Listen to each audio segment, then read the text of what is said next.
രാജ്യത്ത് മുസ്ലിംകൾ ഉൾപ്പെടെയുള്ള ന്യൂനപക്ഷങ്ങൾക്കെതിരെ നടക്കുന്ന ആക്രമണങ്ങളിൽ പ്രതികരിച്ച് പ്രതിപക്ഷ നേതാവ് രാഹുൽ ഗാന്ധി.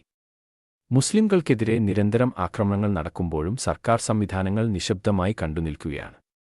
ബിജെപി സർക്കാരിന്റെ പിന്തുണയാണ് നിയമവാഴ്ചയെ വെല്ലുവിളിച്ചു നടക്കുന്ന അതിക്രമങ്ങൾക്ക് ധൈര്യം നൽകുന്നത്. ഭരണഘടനയ്ക്കെതിരെ കൂടിയുള്ള അതിക്രമമാണിതെന്നും ഇത്തരക്കാർക്കെതിരെ ശക്തമായ നടപടികളുണ്ടാകണമെന്നും രാഹുൽ ഗാന്ധി ആവശ്യപ്പെട്ടു. കഴിഞ്ഞ ദിവസം ഹരിയാനയിലും മഹാരാഷ്ട്രയിലും നടന്ന ആൾക്കൂട്ട ആക്രമണങ്ങളുടെ ചിത്രങ്ങൾ സോഷ്യൽ മീഡിയയിൽ പങ്കുവച്ചാണ് രാഹുൽ പ്രതികരിച്ചത്. വിദ്വേഷം ആയുധമാക്കി അധികാരത്തിലേറിയവർ രാജ്യത്തെങ്ങും ഭീതിയുടെ വാഴ്ച തുടരുകയാണ്. ആൾക്കൂട്ടത്തിന്റെ രൂപത്തിൽ ഒളിഞ്ഞിരിക്കുന്ന വിദ്വേഷസംഘങ്ങൾ നിയമവാഴ്ചയെ വെല്ലുവിളിച്ച് പരസ്യമായി ആക്രമണം നടത്തുകയാണെന്ന് രാഹുൽ വിമർശിച്ചു. ഈ അക്രമികൾക്ക് ബിജെപി സർക്കാർ എല്ലാ സ്വാതന്ത്ര്യവും നൽകിയിട്ടുണ്ട്. അതുകൊണ്ടാണ് അവർക്കിതൊക്കെ ചെയ്യാൻ ധൈര്യം ലഭിക്കുന്നത്. മുസ്ലിംകൾ ഉൾപ്പെടെ ന്യൂനപക്ഷങ്ങൾക്കെതിരായ ആക്രമണങ്ങൾ തുടരുമ്പോഴും സർക്കാർ സംവിധാനങ്ങൾ നിശബ്ദമായി എല്ലാം കണ്ടുനിൽക്കുകയാണ്.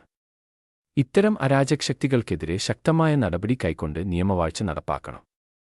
ഇന്ത്യയുടെ അഖണ്ഡതയ്ക്കും ഇന്ത്യക്കാരുടെ അവകാശങ്ങൾക്കുമെതിരായ ഏത് ആക്രമണവും ഭരണഘടനയ്ക്കെതിരെ കൂടിയുള്ള ആക്രമണമാണെന്നും രാഹുൽ ചൂണ്ടിക്കാട്ടി.